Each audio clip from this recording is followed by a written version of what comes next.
সভাপতি জনাব গাজীপুর মহানগর প্রজন্ম দলের সিনিয়র যুগ্ম আহ্বায়ক জনাব শামসুল আলম স্বাধীন, উপস্থিত রয়েছেন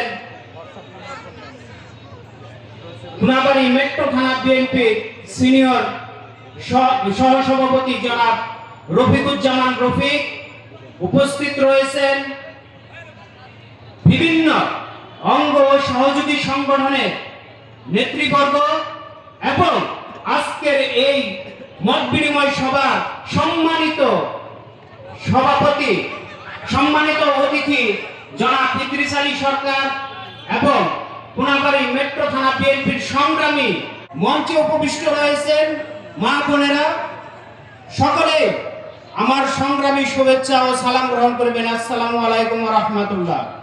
দীর্ঘ 17 বছর আমরা ঘরে ঘুমাইতে পারিনি। কারণ কি?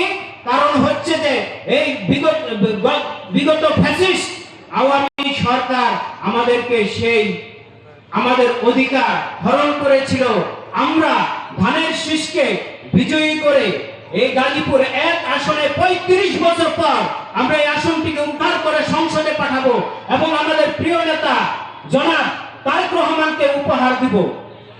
প্রিয় ভাইরা আমার, বাংলাদেশ জাতীয়তাবাদী দল জিন্দাবাদ, শহীদ প্রেসিডেন্ট জিয়াউর রহমান আমর হোক, খালেদা জিয়া জিন্দাবাদ, তারেক রহমান জিন্দাবাদ। সবাইকে ধন্যবাদ বক্তব্য রাখার জন্য।